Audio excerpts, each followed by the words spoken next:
Hi అండి. Millionaire wife part 51. గదిలో కనిపించిన దృశ్యం చూసి ఆమె గుండె ఒక్కసారిగా ఆగిపోయింది. గదిలోని సామాను అంతా ధ్వంసమై చెల్లాచెదురుగా పడిపోయి ఉంది. అక్క, అక్క అంటూ నీలక్షి పిలిచింది. ఇక అప్పుడే ఆమె చూపు గదిలోని ఒక మూల వైపుకు పడింది. ఆ దృశ్యం చూసి ఆమె గొంతు పగిలేలా అరిచింది. సూరజ్! నీలక్షి కేక విన్న వెంటనే ఇంట్లో ఉన్నవారందరి నిద్ర ఎగిరిపోయింది. అందరూ పరిగెత్తుకుంటూ అక్కడికి చేరుకున్నారు. గదిలోని పరిస్థితి చూసి అందరూ ఒక్కసారిగా స్తంభించిపోయారు. అనన్య తన చేతి మణికట్టును కోసుకుంది. చుట్టూ అంతా రక్తమే కనిపిస్తుంది. రక్తపు మడుగుల్లో ఆకస్మిక స్థితిలో ఆమె పడి ఉంది. వెంటనే ఆమెను అత్యవసర హాస్పిటల్ కి తీసుకెళ్లి ఎమర్జెన్సీ వార్డులో చేర్పించారు. విషయం తెలిసిన వెంటనే అరుణ అక్కడికి చేరుకుంది. ఆమె ఆవేశంతో, మీ అందరూ కలిసి నా కూతురి జీవితాన్ని నాశనం చేశారు. ఇప్పుడు మీకు ప్రశాంతంగా నిద్ర పడుతుందా అంటూ నీలక్షి వైపుకు వేలు చూపిస్తూ, నా కూతురి పరిస్థితికి కారణం ఈ అమ్మాయి. నేను ఇప్పుడే పోలీసుల దగ్గరికి వెళ్తాను. నిన్ను దిక్కులేని దానవని జాలిపడి ఆశ్రయం ఇచ్చాను. కానీ నువ్వే నా కూతుర్ని చంపే స్థితికి తీసుకొచ్చావు. నువ్వు జీవితంలో ఎప్పటికీ సుఖంగా ఉండలేవు అంటూ అదుపు తప్పి గట్టిగా అరిచేసింది అరుణ. అప్పుడే సూరజ్ ఆమె ముందుకు వచ్చి నిలబడ్డాడు. అంతలో డాక్టర్ బయటకు వచ్చారు. ఈ కరుణ ఆందోళనగా, డాక్టర్, నా కూతురికి ఎలా ఉంది? ఇప్పుడు ప్రమాదం ఏమీ లేదుగా అని అడిగింది. దానికి డాక్టర్ ప్రశాంతంగా, ఇప్పుడు ఆమె ప్రాణాపాయం నుంచి బయటపడింది. కానీ తీవ్ర మానసిక ఒత్తిడిలో ఉంది. కొన్ని రోజులు ఆమెను చాలా జాగ్రత్తగా చూసుకోవాలి అని చెప్పి వెళ్ళిపోయారు. ఇంకా డాక్టర్ వెళ్ళిన తర్వాత అందరూ అనన్య గదిలోకి అడుగు పెట్టారు. ఆమెను చూసిన క్షణమే అక్కడున్న వారందరూ ఆశ్చర్యపోయారు. అను, అమ్మా, ఇప్పుడు ఎలా ఉన్నావు తల్లి అని అరుణ ఆందోళనగా అడిగింది. కానీ అనన్య నుంచి కనీసం ఎలాంటి స్పందన రాలేదు. అక్క, అక్క అంటూ నీలక్షి పలుమార్లు పిలిచిన అనన్య ముఖంలో చిన్న మార్పు కూడా కనిపించలేదు. ఆమె చూపులు ఒక్కచోటే నిలిచిపోయాయి. ఆమె రాతి విగ్రహంలా నిశ్చలంగా కూర్చుని ఉంది. అది చూసిన అరుణ కన్నీరు మున్నీరై, అయ్యో, నా బిడ్డకి ఏమైందిరా దేవుడా! మీ అందరూ కలిసి నా పువ్వు లాంటి కూతుర్ని స్థితికి తీసుకొచ్చారు. నేను ఎంత గారాబంగా పెంచానో తెలుసా? దేవుడా, నీకు కళ్ళు లేవా? ఏ తప్పు చెయ్యని నా బిడ్డ ఇలా బాధపడుతూ ఉంటే ఆమెను ఈ పరిస్థితికి తెచ్చిన వాళ్ళు మాత్రం హాయిగా ఉన్నారు. నువ్వు ఇలానే ఉంటే నా కూతుర్ని ఏడిపించిన వాళ్ళు జీవితంలో ఎప్పటికీ సుఖంగా ఉండకూడదు అంటూ అక్కడున్న వారిని అరుణ శపించడం ప్రారంభించింది. అప్పుడే ఇక డాక్టర్ గట్టిగా, మేడం, శాపాలు పట్టాలంటే బయట రోడ్డు మీద నిలబడి పెట్టండి. ఇది హాస్పిటల్. మీ వల్ల ఇతర రోగులకు ఇబ్బంది కలిగితే మిమ్మల్ని వెంటనే బయటికి పంపించాల్సి వస్తుంది అని హెచ్చరించాడు డాక్టర్. ఆ తర్వాత డాక్టర్ సూరజ్ వైపుకు తిరిగి, సూరజ్ గారు, ఇదంతా ఏంటి? మీ గౌరవం కోసమే నేను ఇంతవరకు ఏమీ మాట్లాడకుండా మౌనంగా ఉన్నాను అని అన్నారు. ఆ సమయంలో సూరజ్ బయటకు ప్రశాంతంగా కనిపిస్తున్నా లోపల మండుతున్న అగ్ని పర్వతంలో ఉన్నాడు. ఐఎమ్ సారీ డాక్టర్, కానీ ఆమెకు అసలు ఏమయ్యింది? ఎందుకిలా ఎలాంటి స్పందన లేకుండా ఉంది? ఇంకేదైనా తీవ్రమైన సమస్య ఉందా అని సూరజ్ అడిగాడు.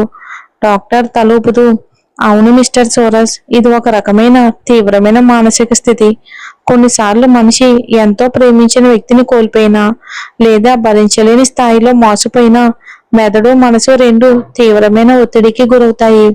ఆ ఒత్తిడిని తట్టుకోలేక చివరకు వాటి సహజ స్పందన నిలిచిపోతుంది. అలాంటి పరిస్థితిలోనే ఇలా జరుగుతుంది.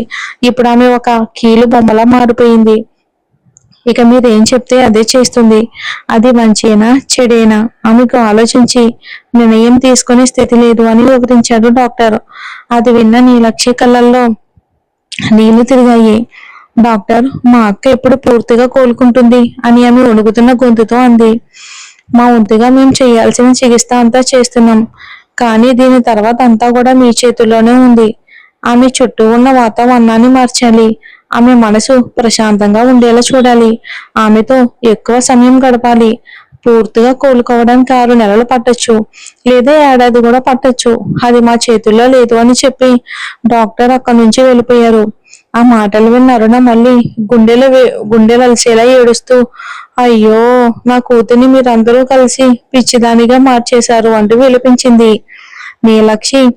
నీలక్షికి ఆమె స్వభావం తెలిసిన దగ్గరికి వెళ్ళి, అత్తయ్య, మీరు ఏడవకండి. అక్క తొందరలోనే కోలుకుంటుంది.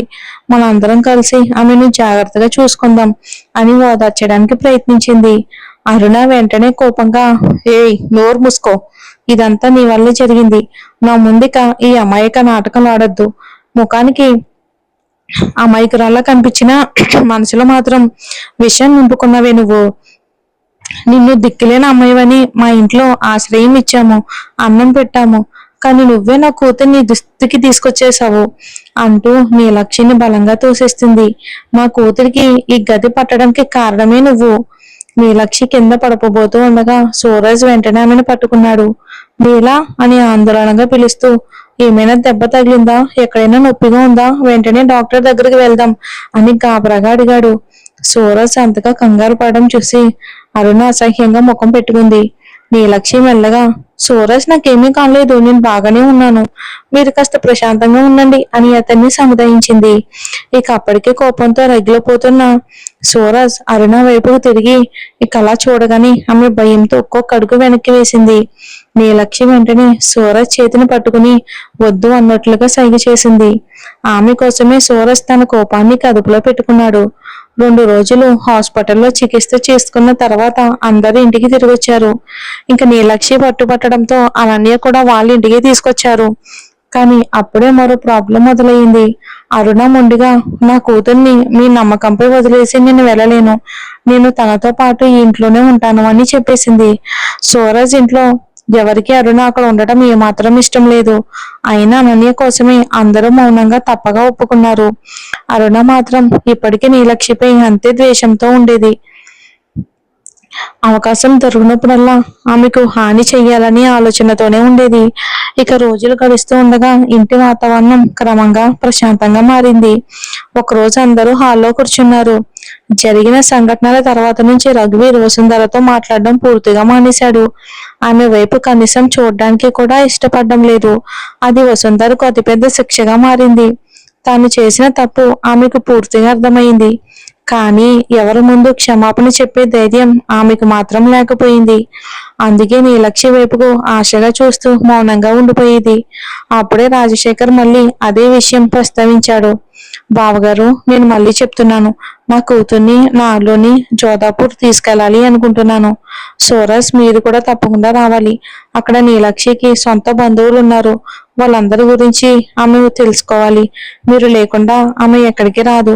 అందుకే మీరు కూడా రావాలి అని అల్లుడిగా మిమ్మల్ని అందరికీ పరిచయం చేయాలని ఉంది అని అన్నాడు. రాజశేఖర్ మాటలు విన్న సూరజ్ అతని వైపుకు లోతుగా ఒకసారి చూశాడు. కానీ ఒక్క మాట కూడా మాట్లాడకుండా అక్కడి నుంచి లేచి నేరుగా తన గదిలోకి వెళ్ళిపోయాడు.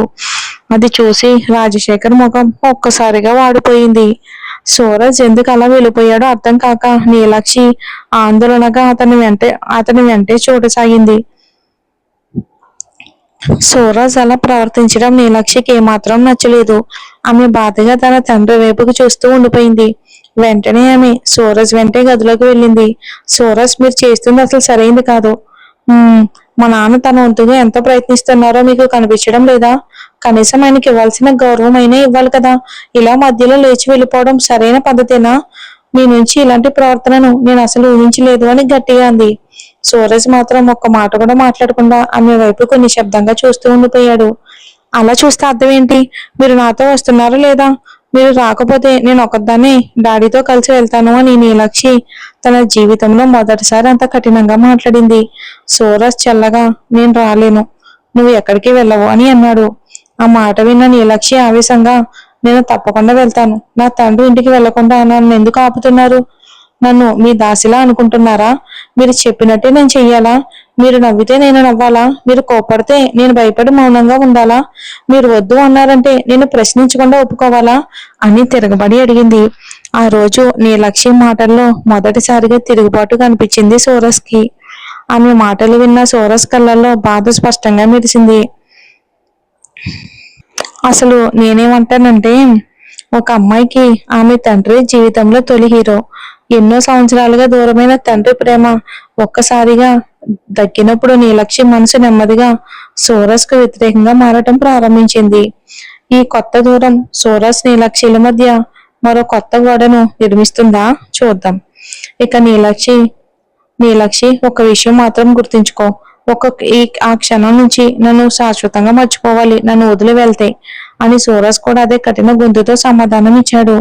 ఆ మాటలు విన్న నీలక్షి ఒక్కసారిగా షాక్కి గురయింది. ఏడుస్తూనే ఆ గది నుంచి బయటకు పరిగెత్తింది.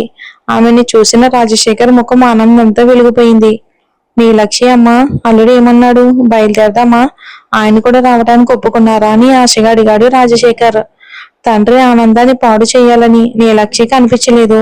ఇక కన్నీళ్లు దాచుకుంటూ, అవును నాన్న, ఆయన తర్వాత వస్తానన్నారు, పదండి మనం బయలుదేరదామని అంది. తనకు అవసరమైన సామాను తీసుకుని తండ్రితో కలిసి వెళ్ళడానికి రెడీ అయింది. అటు గదిలో కోపంతో నిలబడ్డ సూరజ్ మనసు మాత్రం మళ్లీ మళ్లీ నీలక్షి దగ్గరికి పరిగెత్తుతుంది. ఆమెను వెతుక్కుంటూ తిరిగి బయటకు వచ్చాడు. కానీ ఆమె ఎక్కడా కనిపించలేదు. ఆవేదనతో తలను చేతులతో పట్టుకుని అక్కడే కూర్చున్నాడు. నేను ఎంత చెప్పినా కూడా వినకుండా, నన్ను కాదని మీ డాడీయే ముఖ్యమయ్యాడా నీకు? చివరికి నీ జీవితంలో ఆయనకే మొదటి స్థానం ఇచ్చావు కదా, సరే ఇక నా జీవితంలో కూడా నీకు ఎలాంటి స్థానం లేదు అని తనలో తానే అనుకున్నాడు. అతని అహంకారం ఎందుకో ఎప్పుడూ అతనిపై పూర్తిగా ఆధిపత్యం చలాయించడం మొదలు పెట్టేసింది తన మీద తనకే. అందుకే అతని మాటలు అంత కఠినంగా మారిపోయాయి. కానీ అదే సమయంలో అతని కళ్ళ నుంచి కన్నీళ్లు ఆగకుండా కారుతూనే ఉన్నాయి. తన ప్రాణమే తన శరీరాన్ని వదిలి వెళ్ళిపోతున్నట్టుగా అతనికి అనిపించింది. మరి ఏం చేయగలడు సూరజ్? ఒంటరితనం అతన్ని అలాగే మార్చేసింది. చిన్న నిర్లక్ష్యాన్ని కూడా భరించలేని మనిషిగా అతను మారిపోయాడు. నీలక్షిపై అపారమైన ప్రేమతో ప్రాణం పెట్టి అతను ఆమె కోసం తన కుటుంబంతో కూడా ఎదిరించి అతను ఆమె జీవితంలో కూడా మొదటి ప్రాధాన్యత తనకే ఉండాలి అని ఖచ్చితంగా కోరుకున్నాడు సూరజ్. మనసులో నిజం తెలిసిన తన అహం, తన మొండితనం, తన కోపం, వాటి ముందు అతను మళ్ళీ ఓడిపోయాడు. ఇక ఈ రోజు కూడా అదే జరిగింది. ఇక మరోవైపు రాజశేఖర్, షెకావత్, నీలక్షి ముగ్గురు విమానాశ్రయానికి చేరుకున్నారు. అలాంటి ప్రదేశానికి నీలాక్షి మొదటిసారి వచ్చింది. ఆమె కళ్ళ ముందు విమానాశ్రయంలోని వెలుగులు సందడి కనిపిస్తున్నాయి. కానీ ఆమె మనసంతా మాత్రం సూరజ్ దగ్గరే నిలిచిపోయింది. భద్రతా తనిఖీలు పూర్తయ్యాక ముగ్గురు విమానంలోకి ఎక్కి తమ తమ సీట్లలో కూర్చున్నారు. విమానం గాల్లో ఎగరడం మొదలవగానే నీలక్షికి భయమేసింది. వెంటనే కళ్ళు బిగ్గా మూసుకొని సూరజ్ సూరజ్ అని మనసులోనే జపిస్తూ భయంతో తన పక్కన కూర్చున్న వ్యక్తి చేతిని గట్టిగా పట్టుకుంది. కొద్దిసేపటికి తర్వాత కళ్ళు తెరిచిన ఆమె ఎదురుగా తన భర్తను చూసి ఒక్కసారిగా వక్కయింది. సూరజ్, మీరు ఇక్కడ? వెనక నుంచి ఒక గొంతు వినిపించింది. ఏమైంది నీలక్షి మేడం? ఆకాశంలో ఎగరగానే కళ్ళ చూపు తగ్గిపోయిందా? నీలక్షి వెనక్కి తిరిగి చూసి ఆశ్చర్యపోయింది. కార్తీక్ అన్నయ్య, మీరు కూడా వచ్చారా? అవునమ్మా, నేనే, నమ్మకం కలిగించడానికి ఇప్పుడు విమానం నుంచి దూకమంటే మాత్రం నేను దూకను. అయితే బాస్, మీ భార్య కోసం మీరు ఒకసారి ట్రై చేయండి అని కార్తీక్ నవ్వుతూ ఆట పట్టించాడు. అతని మాటలకు సూరజ్, నీలక్షి ఇద్దరు ఒకేసారి అతని వైపుకు కోపంగా చూశారు. సూరజ్ గంభీరంగా, కార్తీక్, నేను ఇక్కడికి ఎవరి కోసం రాలేదు. జోధాపూర్లో మనకు ఒక ముఖ్యమైన మీటింగ్ ఉంది, అందుకే వచ్చాను అని అన్నాడు. అవునా అండి బాసు, మీరు చెప్పింది అదే కదా అని కార్తీక్ చిరునవ్వుతో అన్నాడు. సూరజ్ మళ్ళీ అతన్ని కోపంగా చూశాడు. అయ్యో, నేనేమైనా తప్పు చేశానా అని కార్తీక్ అమాయకంగా అడిగాడు. నీలక్షి నవ్వుతూ, లేదా నియా, మీరు ఎప్పుడు తప్పు చెయ్యరు, కానీ కొన్నిసార్లు మీ నాలుక మాత్రం కాస్త ఎక్కువగానే మాట్లాడుతుంది. దానికి సూరజ్ మీకు బుద్ధి చెప్తారు కదా సూరజ్ అంటూ అతని బుగ్గను మెల్లిగా గిల్లింది. కార్తీక్ వెంటనే ముఖం చిట్లిస్తూ, హలో, నేను ఇక్కడే కూర్చున్నాను. మీ ఇద్దరి ప్రేమ కబుర్లు ఇంటికి వెళ్ళాక చెప్పుకోండి. నా చిన్న గుండె ఇవన్నీ తట్టుకోదు. జైపూర్లో ఉండిపోతే బాగుండేది దీనికంటే అంటూ మరోవైపుకు తిరిగి కూర్చున్నాడు. కొన్ని గంటల ప్రయాణం తర్వాత వాళ్ళు జోధాపూర్ చేరుకున్నారు. ప్రయాణం అంతా సూరజ్ ఒక్కసారి కూడా నీలక్షి వైపుకు చూడలేదు. విమానాశ్రయం బయట అరవింద్ వాళ్ళ కోసం ఎదురు చూస్తూ నిలబడి ఉన్నాడు. రాజశేఖర్ని చూసిన వెంటనే అతను వెళ్లి కౌగిలించుకున్నాడు. మావయ్య, మిమ్మల్ని చూస్తూ ఉంటే నిన్ననే కలిసినట్టుంది. ఈ మార్పు అంతా మన చిన్ని యువరాణి నీలక్షి మహిమేనా అని నవ్వుతూ అడిగాడు అరవింద్. రాజశేఖర్ కూడా చిరునవ్వుతో, అవును అరవింద్, నా కూతుర్ని తిరిగి పొందిన తర్వాత నాకు 10 ఏళ్ల వయసు తగ్గిపోయినట్టుగా అనిపిస్తుంది అన్నాడు. అరవింద్ వెంటనే సూరజ్ వైపుకు చేయి చాచి, హాయ్ బ్రో, నేను అరవింద్ అని అన్నాడు. కానీ సూరజ్ అతని చేతిని పట్టించుకోకుండా ముందుకు నడిచి వెళ్ళిపోయాడు. అది చూసిన కార్తీక్ వెంటనే ముందుకు వచ్చి, బ్రో, నేను కార్తీక్ నన్ను చేతులు కలిపాడు. తర్వాత మెల్లగా, బాస్ ఇప్పుడు చాలా కోపంగా ఉన్నారు కాబట్టి ఆయన దగ్గరికి వెళ్లి ప్రమాదం కొని తెచ్చుకోకు అని చెవిలో చెప్పాడు. తర్వాత అరవింద్ నీలక్షి వైపుకు తిరిగి, నీలాక్షి, నేను నీ అత్తయ్య కొడుకుని. అమ్మ ఇంట్లో నీ కోసం ఎంతగానో ఎదురు చూస్తూ ఉంది. నువ్వు నన్ను సంకోచం లేకుండా ఏదైనా సరే అడగొచ్చు అని అన్నాడు అరవింద్ చిరునవ్వుతో. దానికి నీలాక్షి చిరునవ్వుతో ఏదైనా అడగొచ్చా అని అంది. ఆ దృశ్యం చూసిన సూరజ్ గుండెల్లో ఎవరూ రాజేయకుండానే అసూయ మంటలు చెలరేగాయి. నీలాక్షి అరవింద్తో నవ్వుతూ మాట్లాడుతూ ఉండడం చూసి అతనికి ఇక సహనం లేకపోయింది. ఇక వెంటనే ఆమె నడుంపై తన చేతిని బిగించి వేసి తన వైపుకు లాక్కున్నాడు. Neelakshi, are you okay? ఏమైనా ఇబ్బందిగా ఉందా అని అరవింద్ ఆందోళనగా అడిగాడు. కానీ నీలాక్షి దగ్గర సమాధానం లేదు. కారు ఒక్కో మలుపు తిరుగుతూ విలాసవంతమైన బంగ్లాలో ఉన్న ప్రాంతంలోకి చేరుకుంటూ ఉండగా నీలాక్షి ఆసక్తిగా బయటికి చూస్తుంది. చివరకు కారు ఒక పెద్ద భారీ భవనం ముందు ఆగింది. ఆ మహల్ లాంటి ఇంటిని చూసి నీలాక్షి ఆశ్చర్యంతో కళ్ళు పెద్దవిగా చేసింది. రాజశేఖర్ కుటుంబం తరతరాలుగా ధనవంతులు. ఆ భవంతి వారి ఐశ్వర్యానికి సాక్ష్యంగా ఉంది. నీలాక్షి, అమ్మ అలా ఏం చూస్తున్నావు? రా తల్లి, ఇది నీ ఇల్లే, నా చిన్న పిట్ట అంటూ రాజశేఖర్ ప్రేమగా పిలిచాడు. కానీ ఎందుకో నీలాక్షికి మనసులో ఒక తెలియని భయం మొదలైంది. ఆమె కళ్ళు వెంటనే సూరజ్ కోసం వెతికాయి. అతను మాత్రం ఆ విషయంతో తనకి ఎలాంటి సంబంధం లేదన్నట్టుగా నిశ్శబ్దంగా నిలబడి ఉన్నాడు. నీలాక్షి వెంటనే అతను దగ్గరకు పరిగెత్తి వెళ్లి అతని చేతిని గట్టిగా పట్టుకుంది. సూరజ్ కూడా ఆమెకు ధైర్యం చెప్తూ తన భుజానికి దగ్గరగా చేరుకున్నాడు. అంతలో ఇంట్లో నుంచి పట్టుచీర, బంగారు ఆభరణాలతో అలంకరించుకుని తృప్త బయటకు వచ్చింది. ఆమె రాజశేఖర్ చెల్లెలు. అన్నయ్య చివరికి ఆమెను వెతికి తీసుకొచ్చారన్నమాట. మరి ఇదేనా నా మేనకోడలు అని అడిగింది. కానీ ఆమె మాటల్లో ఏదో తెలియని నిర్లక్ష్యం, తృణీకరణం స్పష్టంగా కనిపించింది. అచ్చం తన తల్లిలాగే ఉంది అని అంది. ఆ తర్వాత హారతి తీసి సూరజ్ నీలాక్షిలకు గృహప్రవేశం చేసింది. మర్యాద కోసం సూరజ్ ఇంట్లోకి అడుగుపెట్టాడు. కానీ కొద్దిసేపటికి అక్కడి నుండి బయటికి వెళ్ళిపోయాడు. ఆ తర్వాత అతను తిరిగి రాలేదు. నీలాక్షితో ఒక మాట కూడా మాట్లాడలేదు.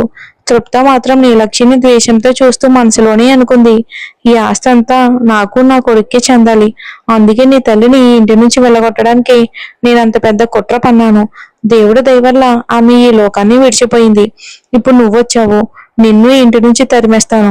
ఈ ఆస్తి మధ్యలో ఇంకెవరిని నేను రానివ్వను. తృప్త మనసులో అప్పటికే మరో ప్రమాదకరమైన కుట్ర రూపం దాల్చి ఉంది. మరి సూరజ్ తన నుండి కాపాడుతాడా? రాజశేఖర్ తెలుసుకుంటాడా? చూద్దాం వచ్చే ఎపిసోడ్లో.